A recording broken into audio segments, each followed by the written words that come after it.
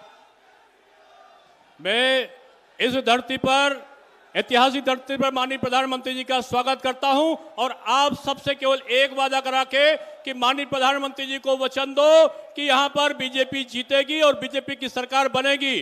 BJP जीतेगी, BJP की सरकार बनेगी।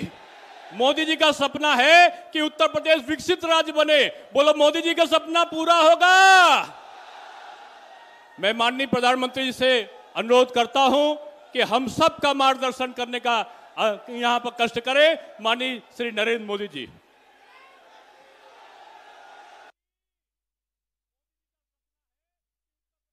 राज्य बने। बोलो, मोदी जी का सपना पूरा होगा। मैं माननीय प्रधानमंत्री जी से अनुरोध करता हूं कि हम सब का मार्गदर्शन करने का यहां पर कष्ट करें। माननीय श्री नरेंद्र मोदी जी।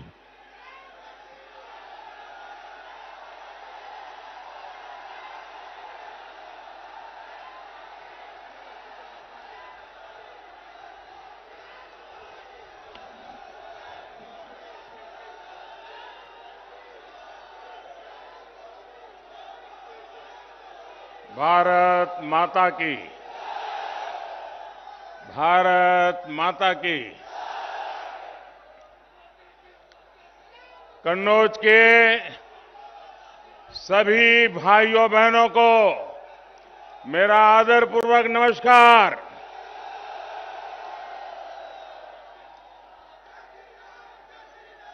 आप सभी इतनी बड़ी संख्या में भारतीय जनता पार्टी को आशीर्वाद देने आए हैं। मैं आपका हृदय से बहुत बहुत आभार व्यक्त करता हूं। इटावा, औरैया और फर्रुखाबाद से भी लोग हमारे साथ जुड़े हुए हैं। इन क्षेत्र के भी सभी लोगों का मैं अभिनंदन करता हूं।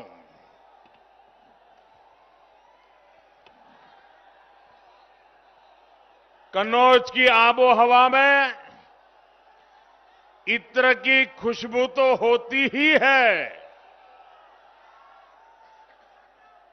लेकिन साथ साथ यहां के लोगों के परिश्रम की सुगंध भी होती है। आप लोगों का विकास हो, इस क्षेत्र का विकास हो, निरंतर विकास हो, हर व्यापारी कारोबारी का बिजनेस और बढ़े, इसी कामना के साथ मैं आप सबको अनेक अनेक शुभकामनाएं देता हूं। बीते दिनों उत्तर प्रदेश हो, गोवा हो, उत्तराखंड हो, जहां जहां बीजेपी के पक्ष में मुझे वहां कार्यक्रमों के लिए जाना हुआ, भारतीय जनता पार्टी के पक्ष में एक अभूतपूर्व लहर मैंने देखी है। अभी मैं उत्तराखंड से आ रहा हूं।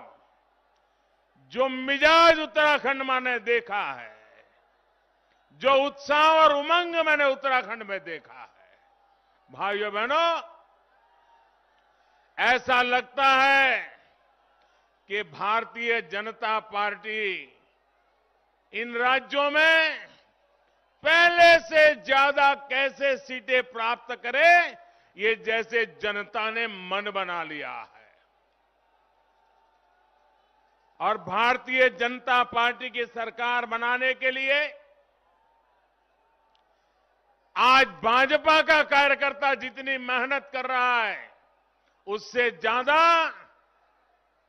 उत्तर प्रदेश के, गोवा के, उत्तराखंड के, पंजाब के, मणिपुर के, वहां के मतदाता जी जान से जुटे हैं, रात दिन मेहनत कर रहे हैं। मैं इन मतदाताओं का हृदय से आभार व्यक्त करता हूं। आज मैं कन्नौज की धरती से उत्तराखंड के लोगों को, गोवा के लोगों को फिर एक बार कहूंगा कि 14 फरवरी को अधिक से अधिक मतदान करके रिकॉर्ड बनाएं। और साथियों, मैं आपसे एक बात कहूंगा, यूपी में लड़ाई इस बात की नहीं है कि किसकी सरकार बनेगी या किसकी सरकार नहीं बनेगी। पूरा यूपी जानता है, पूरा देश जानता है कि आएगी तो भाजपा ही, आएंगे तो योगी ही। और पहले चरण के चुनाव ने ये पक्का कर दिया है कि आएगी तो भाजपा ही, आएंगे तो योगी ही। बस अब मुकाबला इस बात का है कि बीजेपी की जो पूर्ण बहुमत की सरकार बनेगी, वो पहले से कितनी ज्यादा सीटें लेकर के बनेगी, इसका मुकाबला चल रहा है। और इस मुकाबले में भी आगे निकलना है। इसलिए भाजपा समर्थकों के लिए भी एक एक वोट की अहमियत है। योगी जी आज फ्रंट फुट पर जो मोर्चा संभाले हैं, तो उसके पीछे भी आपके एक एक वोट की ताकत है, आपके समर्थन की ताकत है। हमें मिलकर इस ताकत को और बढ़ाना है। भाइयों और बहनों, पहले चरण के मतदान ने एक और बात साफ की है। 2 दिन से गौर परिवारवादियों को सपने दिखना बंद हो गए हैं।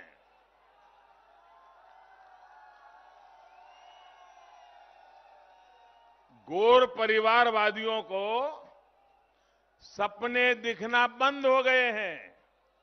पता है क्यों? इसलिए कि उनकी नींद हराम हो गई है। वो लोग सोच रहे थे कि जातिवाद फैलाकर, संप्रदायवाद फैलाकर वोटों को बांट देंगे। लेकिन मुझे खुशी है कि यूपी के लोग माफियावादियों, दंगावादियों के खिलाफ एकजुट होकर वोट कर रहे हैं। ये एकजुटता दंगावाद से मुक्ति के पक्ष में है। ये एकजुटता कानून व्यवस्था के पक्ष में है। ये एकजुटता महिलाओं की सुरक्षा, सम्मान और समृद्धि के पक्ष में है। यूपी के जिन क्षेत्रों में आगे के चरणों का चुनाव है, वहां के लोगों को भी मैं कहूंगा, इसी तरह एकजुट रहना है। अपना वोट जाति के नाम पर, संप्रदाय के नाम पर बंटने नहीं देना है। साथियों, विकास के लिए, रोजगार के लिए, निवेश के लिए शांति का माहौल सबसे पहली शर्त है। इसलिए उत्तर प्रदेश आज कानून के राज को सबसे बड़ी प्राथमिकता दे रहा है। यूपी का सामान्य से सामान्य मतदाता भी समझ रहा है कि दंगाइयों और गुंडे बदमाशों के इलाज की दवा सिर्फ और सिर्फ भाजपा के सरकार के ही पास है। मुझे याद है एक समय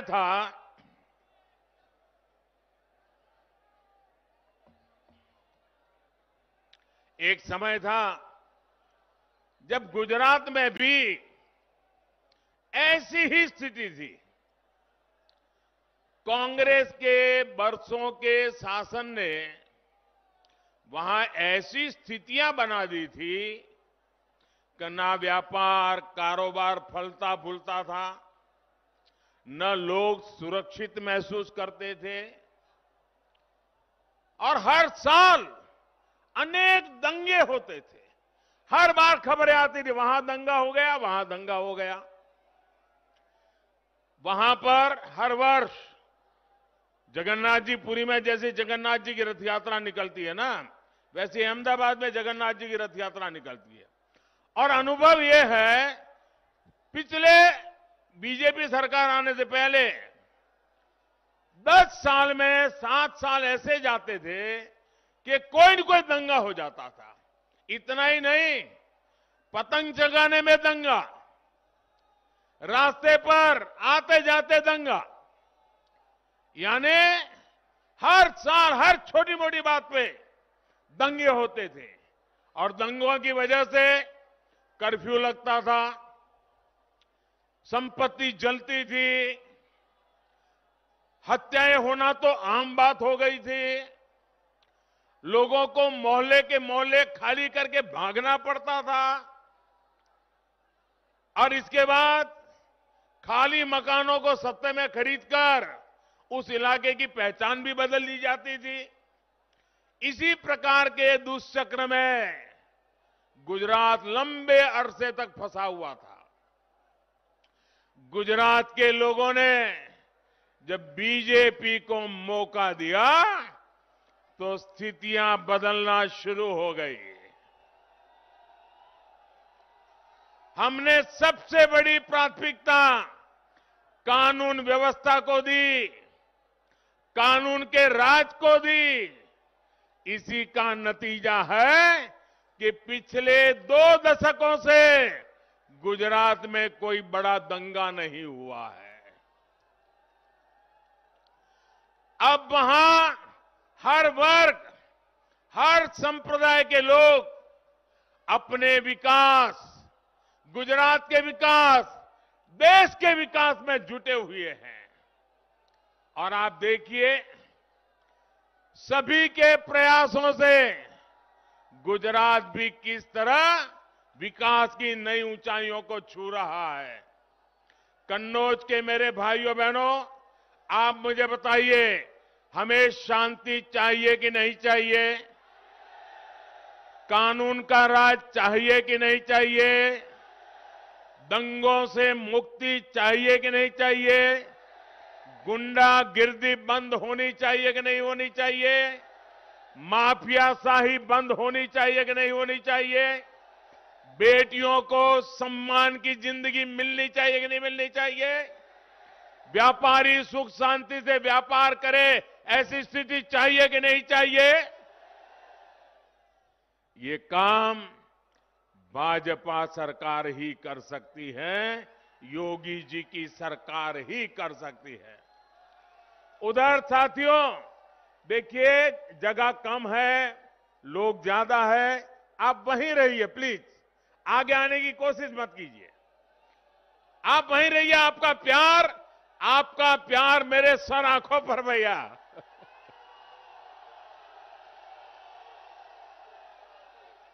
ये आपका प्यार ही है जो मुझे दिन रात काम करने के लिए दौड़ाता रहता है।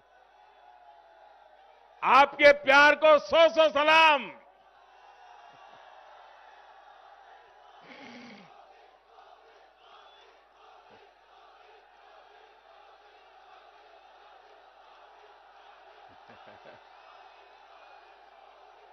भाइयों बहनों, उत्तर प्रदेश में भी हमें कानून व्यवस्था को सर्वोच्च प्राथमिकता देनी है।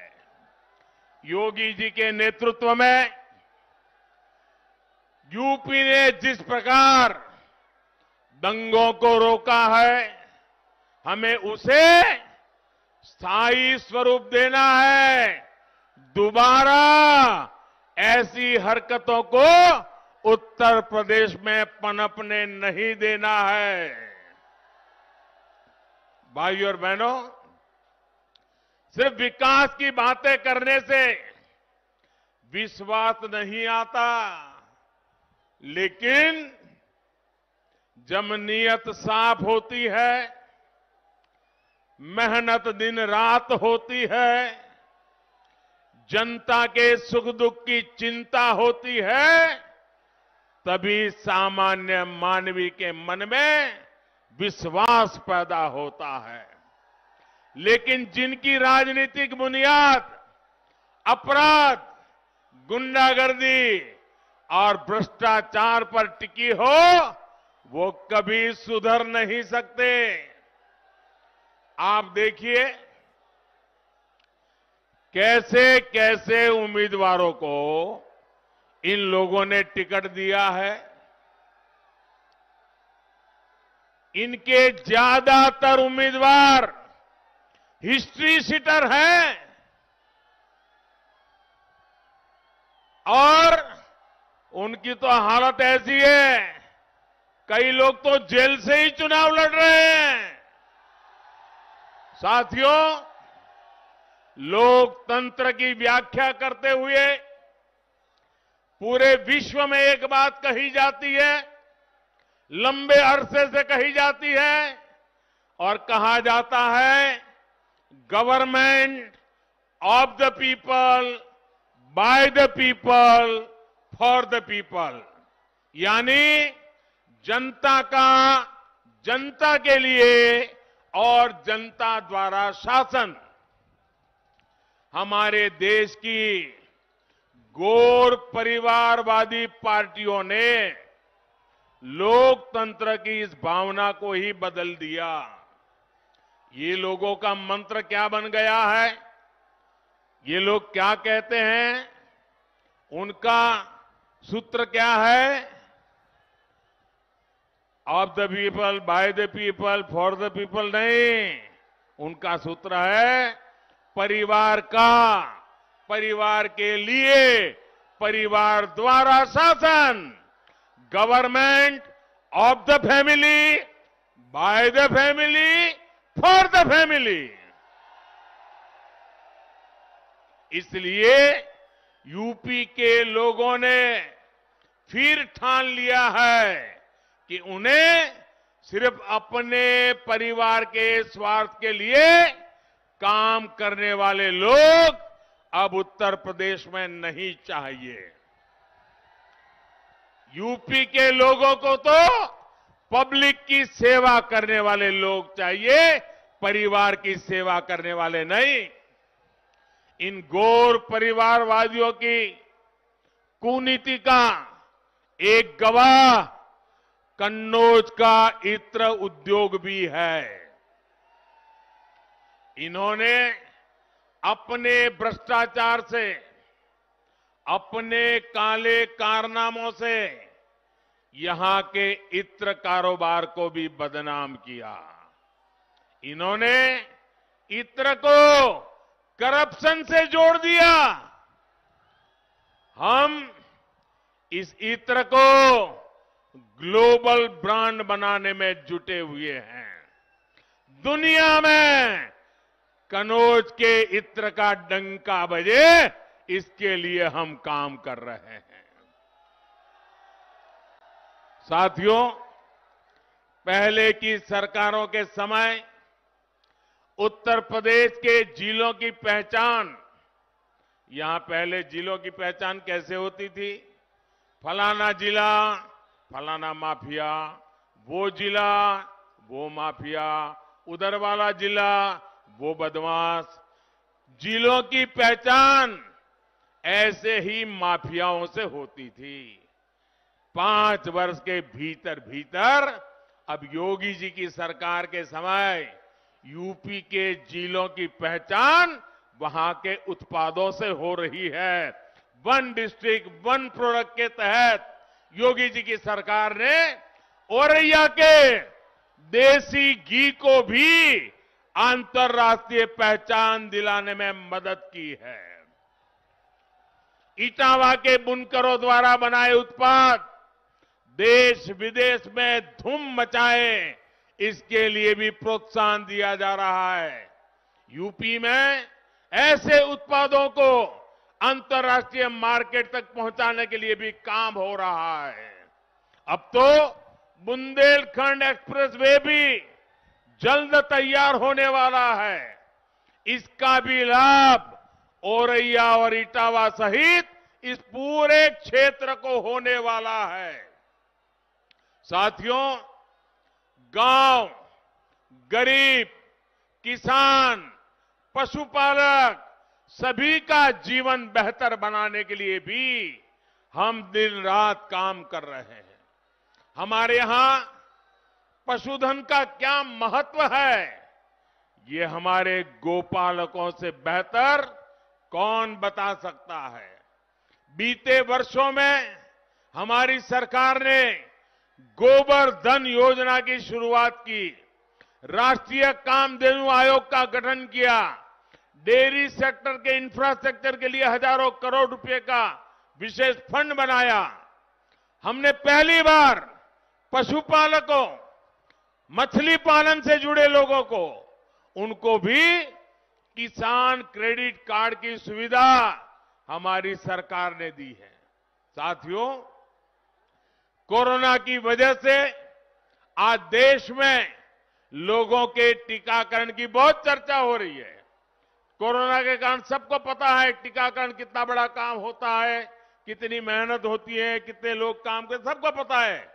लेकिन एक बात मैं बताता हूं जिसकी बहुत चर्चा नहीं हो रही है, लोगों के ध्यान में भी नहीं आता है। क्यों?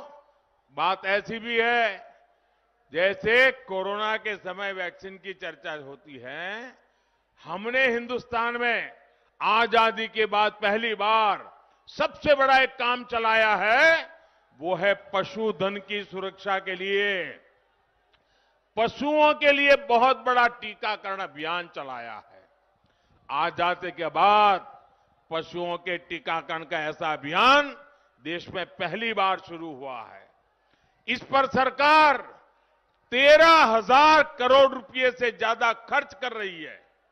पशुओं को फुट एंड माउथ डिसीज, मुंह पका और खुरपका बीमारी से निजात दिलाना हमारी प्राथमिकता है। भाइयों और बहनों, जो काम इनको छोटे लगते हैं, हमें उनमें गरीब की तरक्की का समाधान दिखता है। हमें उसकी चिंता थी जिसके पास या तो जमीन है ही नहीं या फिर बहुत कम है। हमें उन बहनों की चिंता थी जिनके लिए पशुपालन आत्मनिर्भरता का, आत्मसम्मान का माध्यम है। पशुपालन में जुटे एक बड़े समाज को, जिसे पिछड़ा कहा गया, हमें उनकी समृद्धि, उनकी गरिमा की चिंता थी। हमें उन पशुओं की चिंता थी जिनको बेसहारा, बेआसरा छोड़ दिया जाता है। इसलिए दूध के साथ साथ और जो दूध नहीं दे पाते हैं वो पशु का भी गोबर से भी धन कमाने के माध्यम आज हम विकसित कर रहे हैं। उत्तर प्रदेश में गोबर से बायोगैस बनाने के, जैविक खाद बनाने वाले बहुत बड़े प्लांट्स लगाए जा रहे हैं। साथियों, हमारी सरकार नेचुरल फार्मिंग को भी बढ़ावा दे रही है।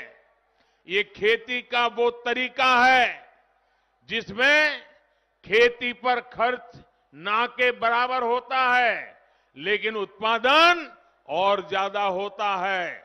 इसमें भी हमारे पशुधन की भूमिका है। देश के अनेक राज्यों के किसान आज केमिकल फ्री खेती कर रहे हैं, नेचुरल फार्मिंग कर रहे हैं और पहले से ज्यादा पैसा कमा रहे हैं। जो पशु कुछ लोगों को बोझ लगते हैं, वही पशु अब किसानों की कमाई बढ़ाने में मदद करने जा रहे हैं। अभी कुछ दिन पहले मेरी काशी से ऐसे कई किसानों से मुलाकात हुई थी।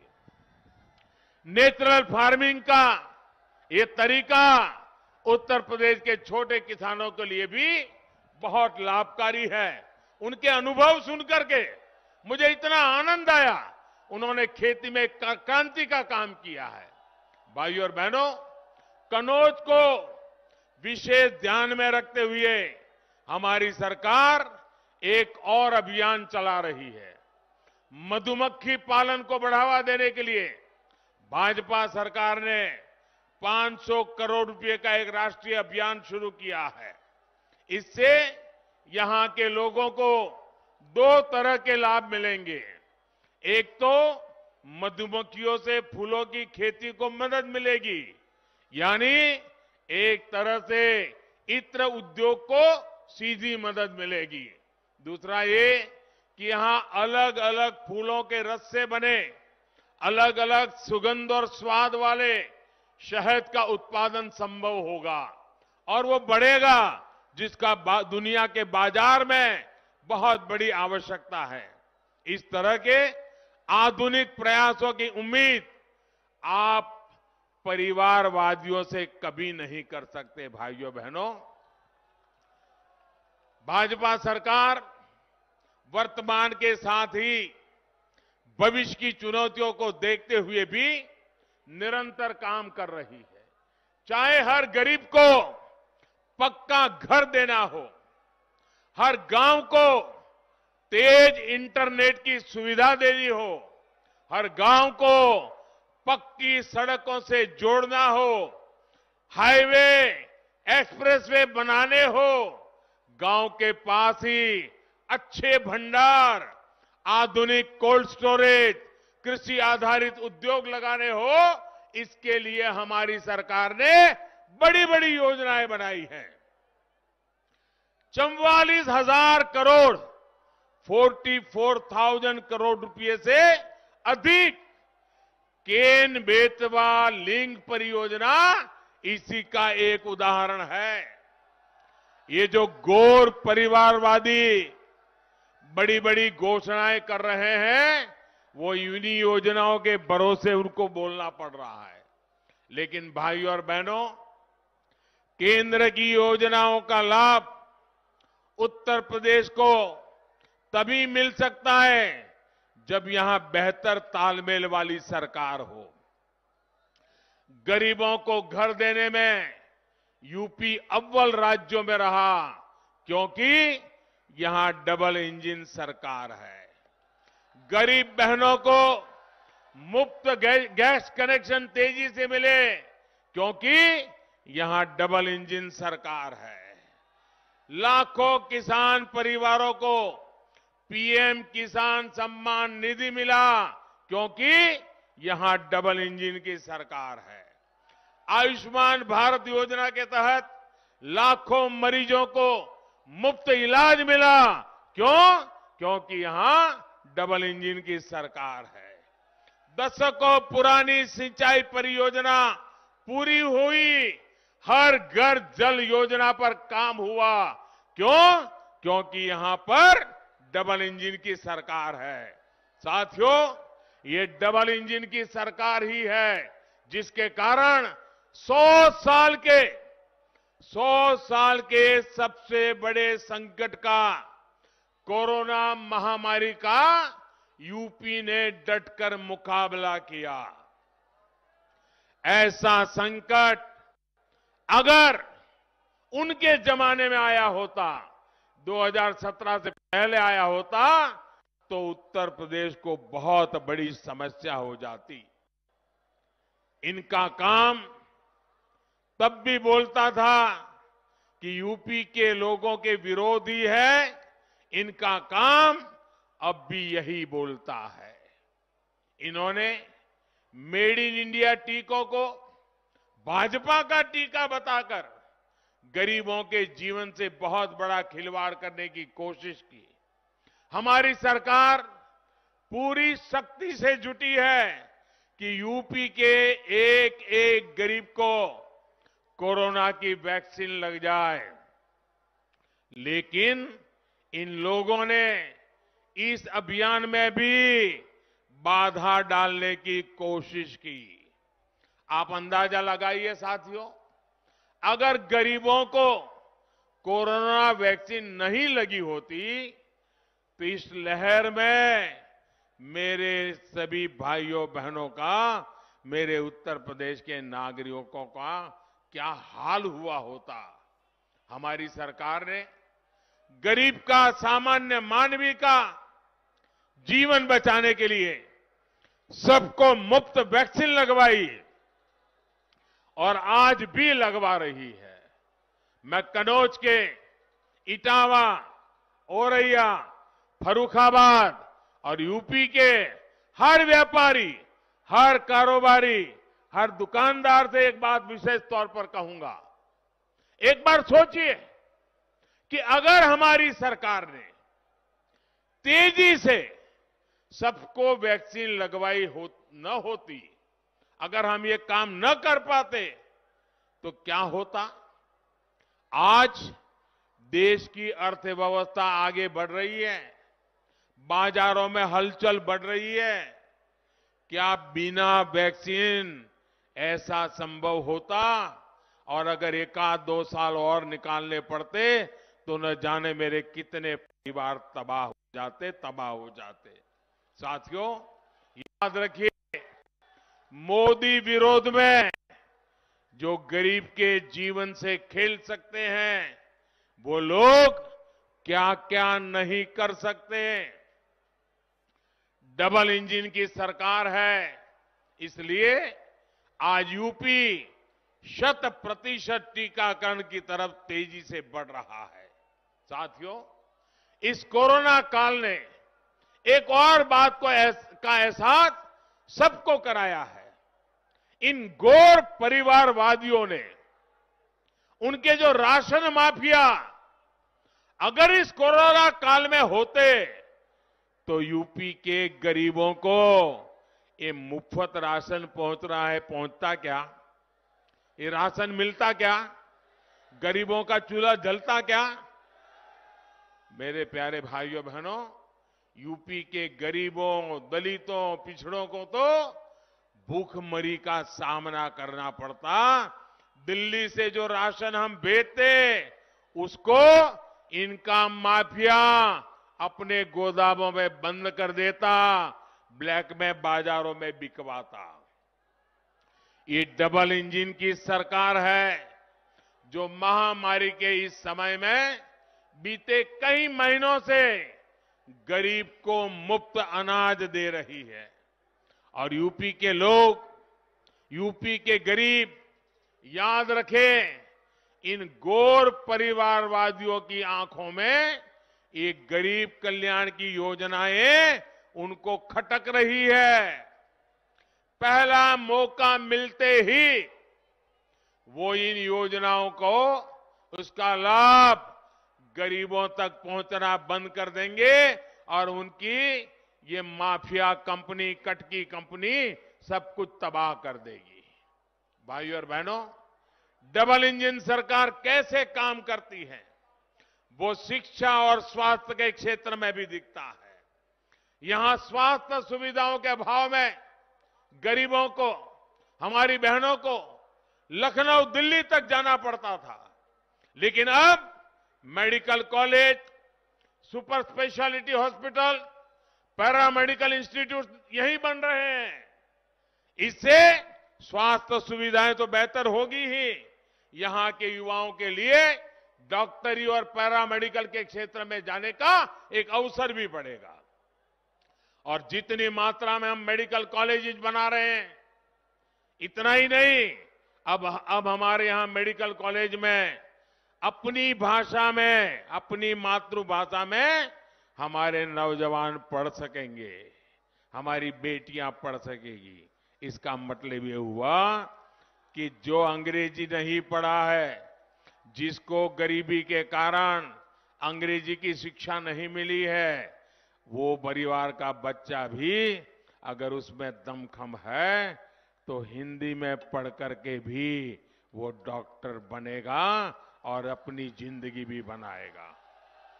भाइयों और बहनों, सबका साथ, सबका विकास क्या होता है, ये युवाओं के लिए हमारी नीति में भी दिखता है। भारतीय जनता पार्टी ने सामान्य वर्ग के गरीबों को भी 10% आरक्षण की सुविधा दी है। ये भी हमारे दलित वर्ग के, हमारे ट्राइबल वर्ग के, SC ST के भाई बहनों या पिछड़ा वर्ग के जो भाई बहन हैं, उनके आरक्षण का अधिकार को जरा भी तकलीफ दिए बिना उसको बरकरार रखते हुए करने का काम हमने किया है। जो सालों से मांग हो रही थी, इनको परवाह नहीं थी। साथियों, अनुसूचित जाति, अनुसूचित जनजाति के हमारे लोकसभा और विधानसभाओं के साथियों के लिए आरक्षण को 10 साल तक और बढ़ाने का काम भी हमारी भाजपा सरकार ने किया है। ओबीसी कमीशन को संवैधानिक दर्जा देने के लिए 3-3 दशक से मांग हो रही थी।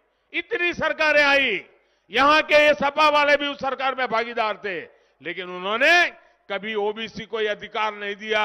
ये मोदी की सरकार आने के बाद हमने ओबीसी कमीशन को संविधान अधिकार देकर के ओबीसी की मांग को हमने पूरा किया है। देश भर में केंद्र सरकार के कोटे में जो मेडिकल सीटें होती हैं, उनमें भी ओबीसी को आरक्षण देने का फैसला भी भाजपा सरकार का एक बड़ा निर्णय है। कुछ दिन पहले सरकार ने एक और बड़ा फैसला किया है। अब प्राइवेट मेडिकल कॉलेजों को भी अपनी आधी सीटें, 50% सीटों की फीस सरकारी मेडिकल कॉलेजों के बराबर रखनी होगी। इसका बहुत बड़ा लाभ हमारे मध्यम वर्ग के परिवार, हमारे निम्न वर्ग मध्यम वर्ग के परिवार जो बेचारे कुछ ज्यादा खर्च नहीं कर सकते हैं, वे भी अब अपने बच्चों को डॉक्टर बना सकते हैं।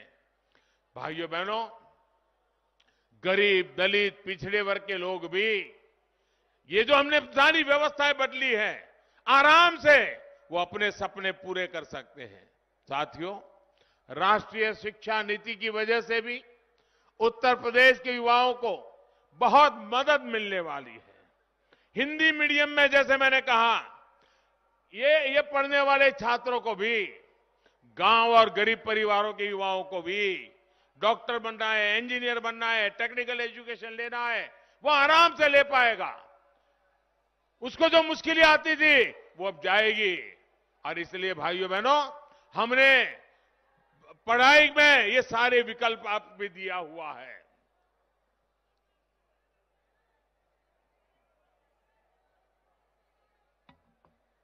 साथियों, जब आप मतदान केंद्रों पर जाकर हमें अपना स्नेह, अपना आशीर्वाद देते हैं, तब हमें नए संकल्पों की शक्ति मिलती है।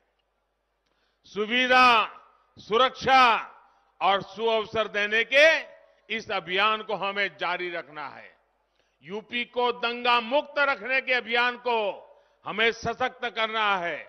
हर बूथ को जगाना है, हर बूथ से लोगों को मतदान केंद्र पर लाना है। इस बार सिर्फ भाजपा को जिताना नहीं है, बल्कि बड़े मार्जिन से जिताना है। पुराने सारे रिकॉर्ड तोड़ के जिताना है। आप लोग ये काम करेंगे, घर घर जाएंगे, एक एक बूथ से अपने आसपास के लोगों को निकालेंगे, ज्यादा से ज्यादा मतदान करवाएंगे। भाइयों बहनों, ये चुनाव का समय है। मतदान के दिन पहले मतदान, फिर जलपान, इसी अपेक्षा के साथ आप सबको बहुत बहुत धन्यवाद। इस चुनाव में जो उम्मीदवार है उनसे मेरा आग्रह है कि आगे आ जाइए, सारे उम्मीदवार आके खड़े हो जाएं और हमारे उप मुख्यमंत्री जी भी आ जाएं। आप सबका बहुत बहुत धन्यवाद। मेरे साथ बोलिए भारत माता की। दोनों हाथ ऊपर करें, पूरी ताकत से बोलिए भारत माता की, भारत माता की, भारत माता की। बहुत बहुत धन्यवाद।